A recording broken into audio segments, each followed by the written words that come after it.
Mi nieto me dijo que mirara debajo de la mesa en la boda de su padre, y lo que encontré me heló la sangre para siempre. Me llamo Elena, tengo 72 años, y he vivido lo suficiente para saber que las personas no siempre son lo que parecen. He enterrado a una nuera que amaba como a una hija. He visto a mi hijo romperse por dentro sin poder hacer nada. He criado a un niño que perdió a su madre siendo demasiado pequeño para entender la muerte. Pero lo que viví aquel sábado de octubre, en un salón de bodas lleno de flores blancas y risas falsas, fue algo para lo que ningún año de vida te prepara.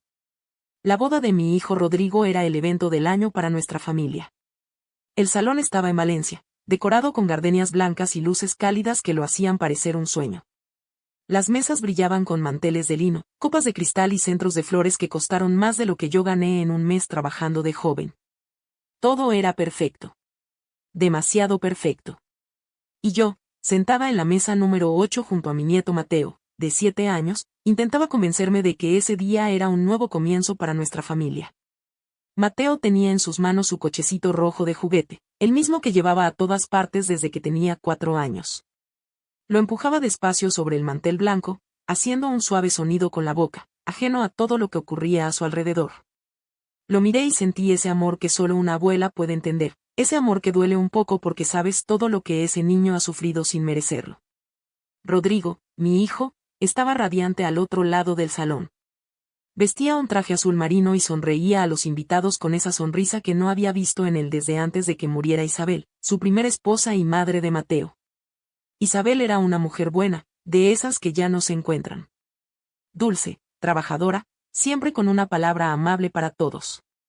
La perdimos en un accidente de tráfico hace 3 años, y desde ese día nuestra familia quedó partida en 2. Rodrigo tardó mucho en volver a sonreír. Pero entonces apareció Nadia. Y todo cambió. Nadia era la nueva esposa. Alta, elegante, con una sonrisa que parecía ensayada frente al espejo cada mañana. Esa tarde lucía un vestido de novia con pedrería que resplandecía bajo las luces del salón. La miraban todos. Era exactamente el tipo de mujer que sabe cómo ser mirada. Pero desde el primer día que Rodrigo me la presentó, algo en mi estómago me dijo que había algo detrás de esa sonrisa perfecta que no encajaba. Mateo nunca la quiso. Desde el principio.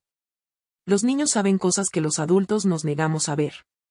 Esa tarde en el salón, mientras la música suave llenaba el ambiente y los camareros servían los entrantes, noté que Mateo dejó de mover su cochecito. Se quedó quieto de repente, con los ojos fijos en algún punto bajo la mesa. Me pareció extraño, pero pensé que quizás el juguete se le había caído. Entonces sentí su manita aferrada a la mía con una fuerza que no esperaba de un niño tan pequeño. Sus dedos estaban helados. Abuela, me susurró con una voz tan pequeña que tuve que inclinarme para escucharle. Quiero irme. Por favor, vámonos ahora. Le pregunté qué ocurría. Su carita estaba pálida. Sus ojos, normalmente llenos de vida, tenían una expresión que nunca antes había visto en él. Miedo. Miedo de verdad. Y entonces me dijo algo que me cambió para siempre. Abuela, no has mirado debajo de la mesa, ¿verdad? El corazón me dio un vuelco. Lentamente, con una sensación extraña recorriéndome el cuerpo, levanté el mantel blanco y miré hacia la oscuridad bajo la mesa. Al principio no vi nada fuera de lo normal. Las patas de las sillas. Los zapatos de Mateo balanceándose sin llegar al suelo. Y entonces lo vi. Un pequeño papel doblado en 4, casi oculto en la sombra, justo al lado de la silla de Mateo. Lo recogí con manos temblorosas. Lo desdoblé despacio. Y cuando leí las palabras escritas a mano en ese papel, el mundo entero desapareció a mi alrededor. En ese momento comprendí que el peligro no estaba fuera de aquel salón. Estaba sentado a nuestra misma mesa. Hay momentos en la vida en los que el tiempo se detiene. No como figura literaria, sino de verdad. El ruido desaparece, la gente a tu alrededor se convierte en sombras borrosas, y solo existe ese instante que lo cambia todo. Ese papel en mis manos fue uno de esos momentos. Las palabras eran pocas, escritas con prisa, con una letra pequeña y apretada que parecía querer ocultarse incluso dentro del propio papel. Decían algo simple, algo que cualquier persona ajena habría ignorado. Pero yo no era cualquier persona. Yo era la abuela de Mateo. Y yo sabía perfectamente lo que esas palabras significaban. Mesa 8. Añadir gambas a la ración del niño. Me quedé paralizada. El papel me quemaba los dedos como si fuera brasa. Mateo, mi nieto de 7 años, tiene una alergia severa a los mariscos. Una alergia que está en su historial médico, que lleva una pulsera de alerta en la muñeca cuando va al colegio, que todos en nuestra familia conocen perfectamente. Una sola gamba podría enviarle directamente a urgencias. 2 podrían matarle. Alguien en aquella boda quería hacerle daño. Y ese alguien sabía exactamente lo que estaba haciendo. Cerré el papel en mi mano con tanta fuerza que los nudillos se me pusieron blancos. Miré a Mateo, que me observaba con esos ojos grandes y asustados, como si él ya supiera, como si ese papel no fuera ninguna sorpresa para él. Le acaricié el pelo y le dije en voz baja que todo estaba bien, aunque por dentro sentía que el suelo se abría bajo mis pies. Para entender lo que sentí en ese momento, hay que entender lo que fue Isabel para nosotros. Isabel llegó a la vida de Rodrigo cuando ambos tenían 28 años. Era maestra de primaria en un colegio del barrio, de esas personas que recuerdan el nombre de cada alumno y guardan los dibujos que les regalan. Cuando Rodrigo me la presentó por primera vez, en la cocina de mi casa en Zaragoza, con un ramo de flores silvestres que había cogido ella misma del camino, supe que era la mujer de su vida. No me hizo falta más de 5 minutos para quererla. Isabel nunca me trató como a una suegra. Me trató como a su propia madre. Me llamaba cuando algo le preocupaba. Me pedía consejos que luego seguía de verdad. Y cuando nació Mateo, en aquella madrugada de febrero con el hospital lleno de luz blanca y el llanto de un bebé que llenó el pasillo entero, Isabel me miró desde la cama con los ojos brillantes y me dijo, «Mamá Elena, gracias por estar aquí». Ese día lloré más que en muchos entierros. La perdimos una tarde de marzo. Un camión que perdió el control en la autovía. Rodrigo llegó al hospital antes que yo, y cuando entré a la sala de espera y le vi de pie, con las manos en los bolsillos y la mirada vacía, supe que algo dentro de él también había muerto. Los meses que siguieron fueron los más oscuros que he vivido. Rodrigo dejó de hablar. Mateo dejó de reír. Yo me convertí en el pegamento que intentaba mantener unida a una familia que se deshacía en silencio. Fue entonces cuando apareció en nuestra vida mi hija adoptiva, Carmen. Carmencita, como la llamaba Mateo, que no sabía pronunciar bien su nombre cuando era pequeño y le quedó el apodo para siempre. Carmen llegó a nosotros hace muchos años, cuando tenía 9, desde un centro de acogida en Burgos. Nunca tuve hijos biológicos además de Rodrigo, y desde el primer día que Carmen cruzó la puerta de mi casa con una mochila pequeña y los ojos llenos de desconfianza, supe que era mía. Carmen quería a Mateo como si fuera su propio hijo. Le leía cuentos, le enseñaba a dibujar, le preparaba la merienda con la fruta cortada en formas de estrellas. Y después de la muerte de Isabel, se convirtió en el ancla que mantuvo a ese niño con los pies en la tierra cuando todo lo demás se tambaleaba. Pero nadie nunca quiso a Carmen. Desde el principio hubo algo entre ellas que iba más allá de los celos normales. Una tensión fría, calculada, como 2 corrientes de agua que empujan en sentidos contrarios. Y mientras yo estaba sentada en aquella mesa con el papel ardiendo en mi mano, algo encajó de repente en mi mente como una pieza de puzzle que llevaba meses buscando. Recordé la primera vez que Nadia le ofreció comida a Mateo en casa. Recordé la sonrisa extraña que puso cuando el niño rechazó el plato. Recordé cómo sus ojos se desviaron hacia mí durante un segundo, solo un segundo, como si estuviera comprobando si yo había visto algo. Yo lo había visto. Solo que tardé demasiado en entenderlo. Me levanté de la silla. Tenía que encontrar al camarero antes de que sirvieran el plato principal. Tenía que actuar. Y tenía que hacerlo sola, en silencio, sin armar un escándalo que nadie pudiera usar en mi contra. Pero lo que no sabía entonces era que el escándalo ya era inevitable. Porque alguien más en aquel salón guardaba un secreto que estaba a punto de explotar. Hay personas que sonríen mientras te clavan un cuchillo en la espalda. Y lo más aterrador no es el cuchillo. Es la sonrisa. Esa noche aprendí que el peligro más grande no lleva máscara. Lleva vestido de novia. Salí de la mesa con el papel apretado en el puño y el corazón golpeándome el pecho como si quisiera salir. Mateo se quedó con Carmen, que lo rodeó con el brazo sin preguntar nada, como si sus instintos de hermana mayor le hubieran dicho que algo iba mal.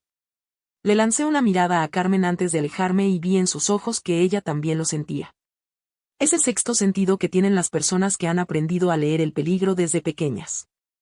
Crucé el salón intentando parecer tranquila. Sonreí a una prima lejana que me saludó desde su mesa. Esquivé a un grupo de invitados que brindaban ruidosamente junto a la barra. Y entonces vi al camarero, un chico joven de no más de 25 años, con el pelo oscuro y un delantal blanco inmaculado, que recogía copas vacías cerca de la cocina. Me acerqué a él con paso firme y le mostré el papel sin decir una sola palabra. Le bastó un segundo para leerlo. Su cara cambió de color de golpe, del rosa al blanco, como si alguien le hubiera vaciado la sangre de las mejillas. Señora, ese papel. Tartamudeó, mirando a su alrededor como un animal acorralado, ese papel se me cayó cuando llevaba la bandeja. Una señora me lo dio antes de que empezara el servicio y me dijo que lo entregara en cocina. Le agarré del brazo con más fuerza de la que pretendía. ¿Qué señora?, le pregunté en voz baja pero con una dureza que no admitía evasivas. El chico tragó saliva. La novia, señora. Fue la novia. El mundo se me cayó encima en ese instante. No porque no lo sospechara, sino porque una parte de mí todavía albergaba la esperanza de estar equivocada. Esa parte murió en ese momento. Respiré hondo. Volví a la mesa. Y mientras caminaba de regreso, repasé en mi mente cada señal que había ignorado durante los últimos meses, cada momento en que me dije a mí misma que estaba siendo demasiado desconfiada, demasiado protectora, demasiado abuela. Recordé la tarde en que Nadia llegó a casa con una bolsa de chuches para Mateo y el niño las rechazó sin tocarlas. Rodrigo le regañó por maleducado, pero yo vi la cara de Mateo. No era mala educación.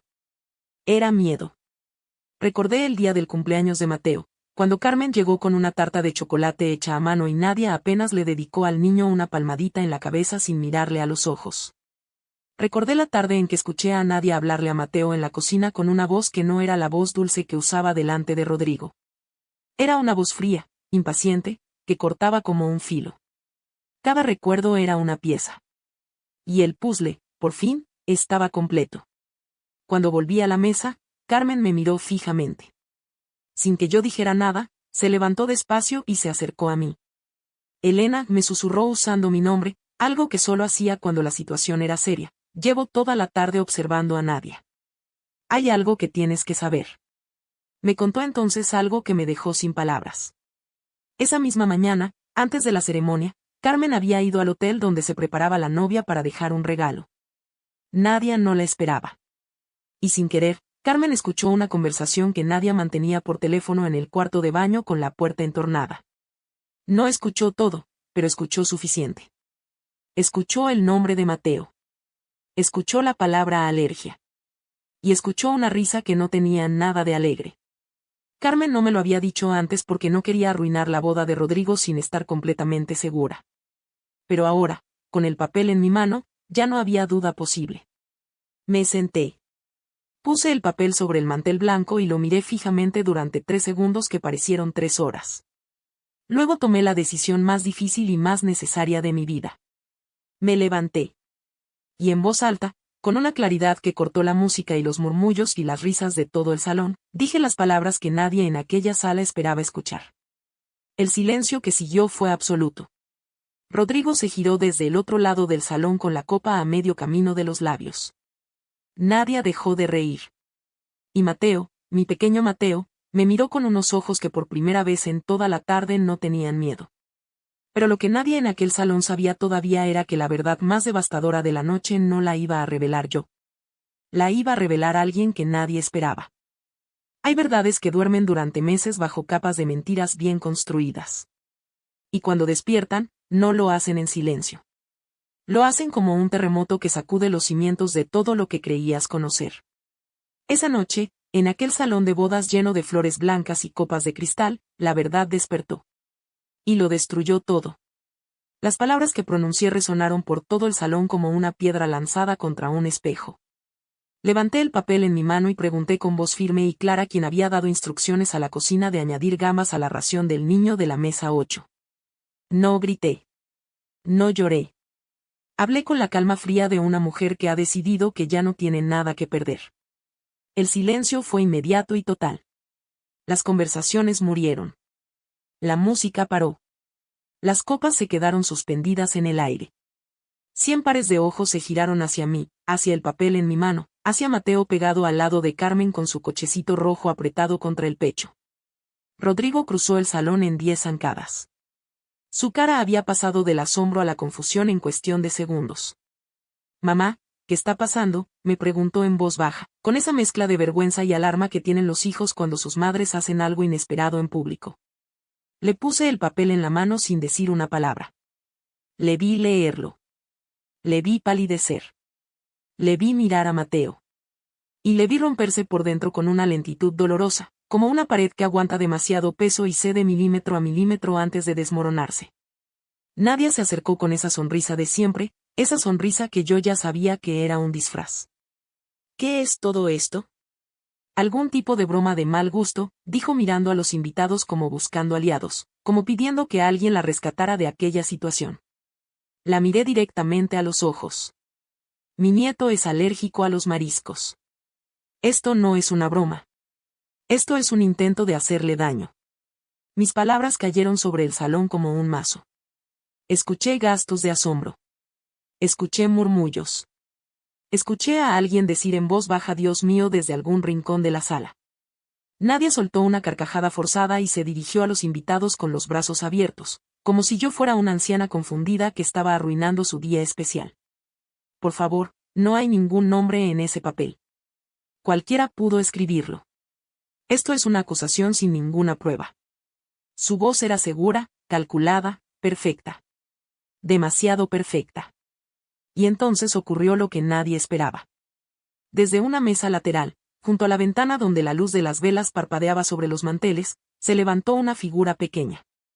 Era una chica joven, de no más de 19 años, con el pelo oscuro recogido y los ojos enrojecidos de contener el llanto. Era Sofía. La hermana pequeña de Nadia. Sofía se puso de pie con las manos temblorosas y la voz rota, como alguien que lleva demasiado tiempo cargando con algo demasiado pesado. «Fui yo quien entregó el papel al camarero», dijo en un hilo de voz que sin embargo se escuchó en cada rincón del salón. «Mi hermana me lo dio esta mañana y me dijo que era una indicación especial para la cocina. Yo no sabía lo que ponía dentro. Te lo juro, no lo sabía». El llanto le cortó las palabras. Se desplomó en su silla tapándose la cara con las manos mientras sus hombros se sacudían con sollozos silenciosos. Una tía que estaba sentada a su lado intentó consolarla, pero Sofía se apartó como si el contacto le quemara. Nadia se giró hacia su hermana con una velocidad que me hizo dar un paso atrás. «Cállate, Sofía.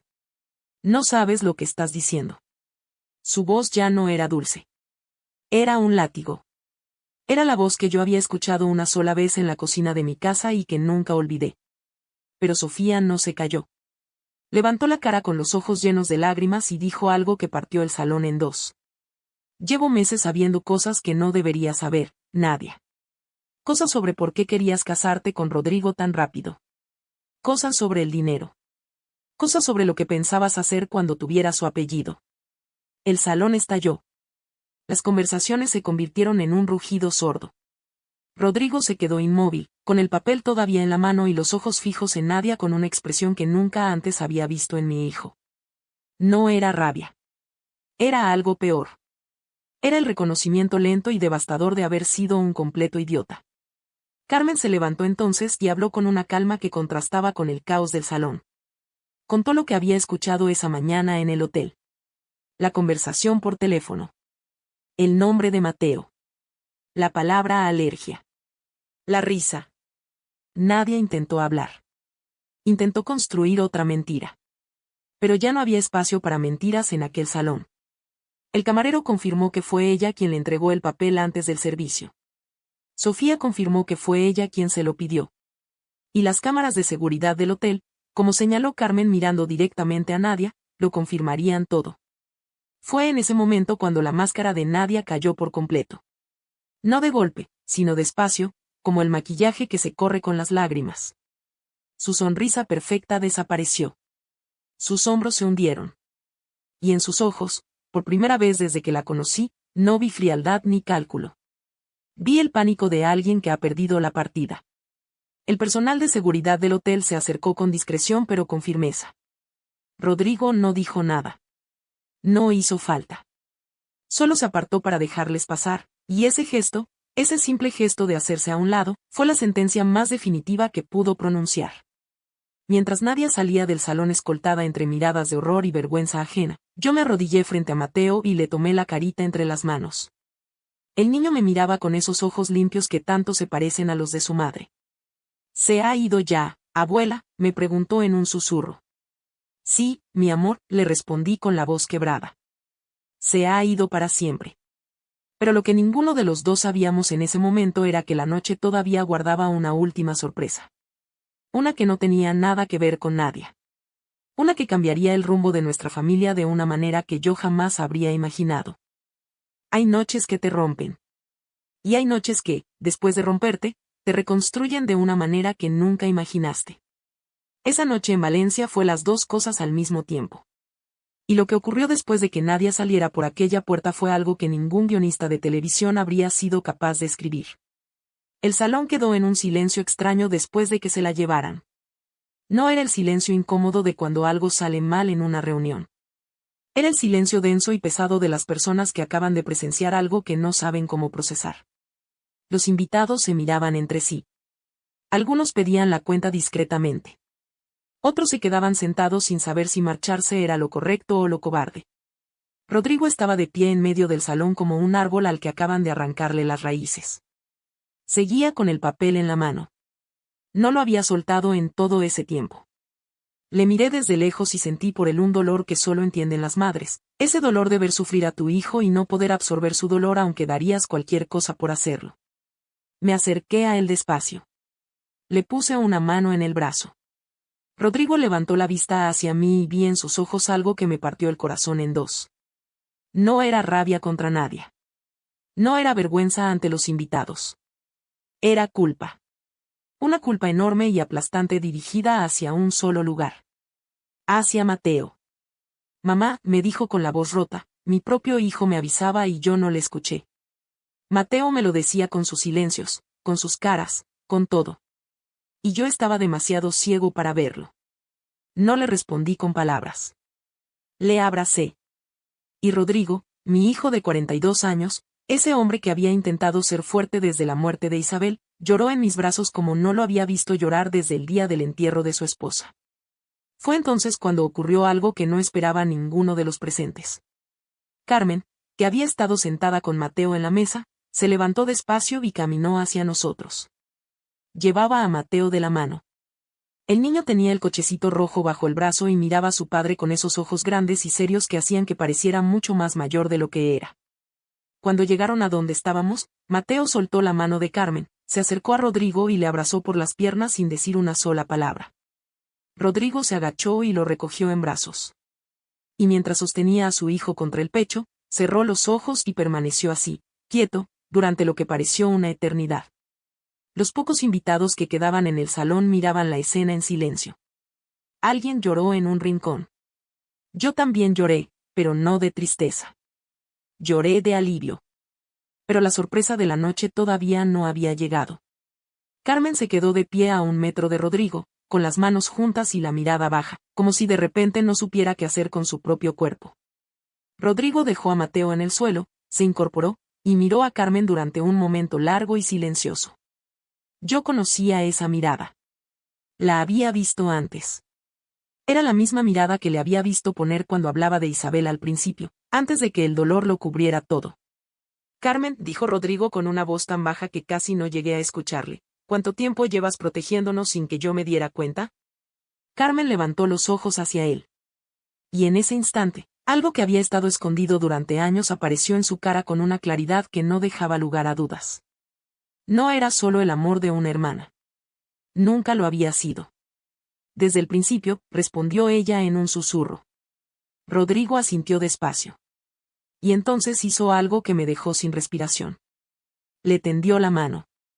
No como un gesto romántico de película, sino como alguien que por fin reconoce a la persona que siempre estuvo ahí y que por miedo, por ceguera, por heridas mal curadas, no había sabido ver. Carmen le miró la mano durante un segundo eterno. Luego la tomó. Mateo, que lo había observado todo desde abajo con su cochecito rojo, levantó la vista hacia Carmen y dijo con esa naturalidad devastadora que solo tienen los niños de 7 años: «Ahora te quedas con nosotros para siempre, Carmencita». El salón, que había sido escenario de una traición, de un escándalo y de un dolor inmenso, se llenó en ese momento de algo completamente diferente. No sé cómo llamarlo exactamente. Quizás gracia. Quizás justicia. Quizás simplemente amor, que a veces llega tarde pero llega exactamente cuando tiene que llegar. En los meses que siguieron, nuestra familia se recompuso despacio, como se recomponen todas las cosas que merecen la pena, con paciencia y con cuidado. Rodrigo anuló el matrimonio con Nadia, que desapareció de nuestras vidas sin dejar rastro salvo el recuerdo de lo que casi ocurrió. Las autoridades se encargaron del resto, y yo preferí no mirar atrás. Carmen se convirtió en la presencia constante que Mateo necesitaba. Le llevaba al colegio, le ayudaba con los deberes, le enseñaba a hacer galletas de canela los domingos por la tarde. Y Rodrigo, poco a poco, fue recuperando algo que creía perdido para siempre. No era Isabel. Isabel era irreemplazable y siempre lo sería. Pero era algo nuevo, algo construido sobre la verdad y no sobre el deslumbramiento. Una tarde de primavera, sentada en el jardín de mi casa en Zaragoza, vi a Mateo correr por el césped con su cochecito rojo mientras Carmen le perseguía riendo a carcajadas. Rodrigo estaba sentado en el banco de madera junto a la pared, mirándolos con una sonrisa tranquila, de esas que no necesitan demostrar nada. Me quedé mirando esa imagen durante mucho tiempo. Pensé en Isabel. Pensé en cuánto dolor habíamos cargado todos estos años. Pensé en aquel papel doblado en 4 que un niño de 7 años encontró debajo de una mesa y que, sin saberlo, cambió el rumbo de toda una familia. A veces la salvación llega de donde menos la esperas. A veces llega de la mano pequeña y helada de un niño que te aprieta los dedos y te susurra que mires donde nadie más ha mirado. Yo miré. Y lo que encontré, después de todo el miedo y todo el dolor, fue la verdad. Y la verdad, aunque duela, siempre es el único camino que lleva a casa.